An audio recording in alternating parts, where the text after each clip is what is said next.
বন্ধুসকল কি জানে না, আজিকালি বিজনেছ গেলা চব কম্পিটিশ্যন হৈ গৈছে।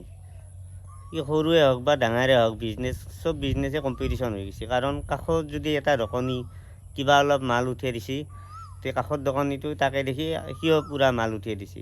আৰু এইটো এটা প্লাছ পইণ্ট, কাৰণ এইটোক দেখি সেইটো দিছে, ইয়াৰ দোকানখনৰো উন্নতি হৈছে আৰু তাৰ দোকানখনৰো উন্নতি হৈছে। কিন্তু তাৰে মাজত একাংশ দোকানীয়ে কি কৰে জানেনে, ইয়াৰ কি বস্তু আছে সেম বস্তু সিও উঠিয়াই দিয়ে। দিয়াৰ লগে লগে এখন দোকানীৰো মাইনাছ হয় আৰু সেইখন দোকানৰো মাইনাছ হৈ যায়। কাৰণ সেম বস্তু উঠিয়াই দিয়াৰ লগে লগে আগত দোকানীটো যিখিনি বস্তু কাষ্টমাৰ পাই আছিল, নেক্সট দোকানীটোৱে সেই কাষ্টমাৰে দুটাই ভাগে ল'ব লগা হৈ যায়। আৰু এনেকৈ এখন দোকানৰ লাহে লাহে ডাউন হয় আৰু সেইখন দোকানৰ লাহে লাহে ডাউন হৈ যায়। আমি বৰ্তমান এনেহেন দেখি আছোঁ। চাওক, বিভিন্ন ধৰণৰ ব্যৱসায় আছে আজিকালি। মই ডাঙৰ ডাঙৰ ব্যৱসায়ৰ কথা কোৱা নাই, যিখিনি সৰু সুৰা ব্যৱসায় দোকান যাই সৰু সুৰা দোকান দি খাই আছে তাৰ কথাই কৈছোঁ মই। যিখিনি দোকানী আছে, এটা দোকানী যদি কিবা অলপ মাল আনছি, এইটো দোকানীও মাল আনছি। কাৰণ যদি বেলেগ বেলেগ দুটা দোকানীয়ে যদি বেলেগ বেলেগকৈ মাল আনে, তে এইটো দোকানীৰো কাষ্টমাৰ বাঢ়ে, সেইটো দোকানীৰো কাষ্টমাৰ বাঢ়ে।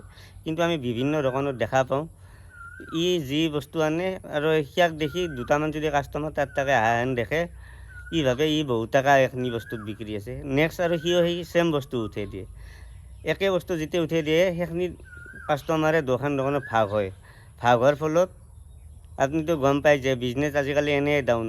আৰু আগৰ বিজনেছ বেছি আগত দোকান কম আছিল। আৰু আজিকালিতো জানে শিক্ষা উন্নত হৈ গৈছে। শিক্ষা উন্নত হোৱাৰ কাৰণে প্ৰায় আজিকালি ল'ৰাখিনি প্ৰায় ডিগ্ৰী কমপ্লিট কৰিয়ে আছে। আৰু যিহেতু চাকৰি সকলোৰে ভাগ্যত নাথাকে আৰু সকলোৱে কষ্টৰ কামো কৰিব ইচ্ছা নকৰে বা ঘৰৰ মানুহে ইমান কষ্টৰ কাম কৰিব নিদিয়ে, সেইকাৰণে সকলোৱে সৰুকৈ এখন ব্যৱসায় দিয়ে চলি থকাৰ সিদ্ধান্ত লয়। কিন্তু এনেহেনকৈ ব্যৱসায়টো কৰিব লাগে যাতে এটা ইউনিক, আনত কৰি এটা ইউনিক হয়, বেলেগত কৰি অলপ হ'লেও বেলেগ ধৰণৰ দিলে ব্যৱসায়টো মানুহে অলপ ছাকচেছ হয়, অলপ উন্নত দেখাত যেতিয়া হ'ব কাষ্টমাৰ তাকে যাব। কিন্তু যদি সেই মানুহটো কি কৰি ব্যৱসায়টো উন্নত কৰি সি চিন্তা কৰি বস্তুখিনি আনে, কিন্তু তাকে কপি কৰি এটা যদি কাষৰ দোকানী সেনা কৰি দিয়াৰ লগে লগে সেই যোনটো মানে চিন্তা কৰি বস্তুটো উঠাই তাৰ মানে এই কষ্ট অনাৰ্থক হৈ যায়। আৰু যিটো মানে তাক কপি কৰি দিয়ে, সিয়াৰো কিন্তু দোকানখন লাহে লাহে ডাউন কৰে। কাৰণ একে বস্তু চেম দোকান কাষৰ দোকানতে যেতিয়া পাই যাব, দোকান লাহে লাহে ডাউন হৈ যাই থাকে, আমি কিন্তু গমেই নাপাওঁ। চব দোকানী সেনে নহয়, যিকেইখন ডাঙৰ দোকান আছে টাউন সেনেকৈ কাকো কপি নকৰে, ধুনীয়া কৰি নিদিয়ে। কিন্তু সৰু সৰু যিকেইখন ব্যৱসায় প্ৰতিষ্ঠান আছে টাউন, এইটোক কপি কৰি সেইটোক কপি কৰি চেম বস্তু উঠাই দি মানে তাহাৰ মাজত এটা জেদাজেদিৰ ভাৱ সৃষ্টি হৈ যায়। আৰু সেনেহেন কিন্তু যিটো মোৰ ব্যৱসায় তাতে সেনেকৈ কপি কৰিব নোৱাৰে কায়ো। কাৰণ যাই ভাল কৰিব পাৰে কাষ্টমাৰৰ লগত তাইহে যায়। আমাৰ দোকানৰ কথা নাই, কিন্তু আমি দেখি আছোঁ আমাৰ কাষৰ দোকানবিলাকত মানে জেদাজেদি এটা ভাৱ চলি যায়। আৰু এই জেদাজেদিটো লাহে লাহে এইটো দোকানী সেইটো দোকানীৰ পৰা মানে সম্পৰ্কটো দূৰত আহিব লগা হয়।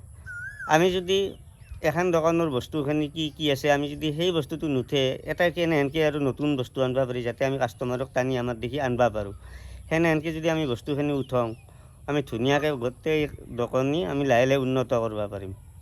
কিন্তু আমি এইখিনি চিন্তা কৰিব লাগিব। যিহেতু আমি সৰু সৰু ব্যৱসায়, আমি এই ব্যৱসায় দিয়ে চলিব লাগিব। সেইকাৰণে আমি ইজনে সিজনক যদি কপি নকৰি আমি নিজাকৈ বস্তু আনো, নিজে চিন্তা কৰোঁ বা এইটো বস্তুত আমি এনেকৈ চলিব পাৰিম, তাৰ এইটো বস্তু আছে মই এইটো অলপ বেলেগকৈ আনিম, এনেকৈ যদি আমি সকলোৱে আনো, আমি সকলোৱে উন্নত কৰিব পাৰিম।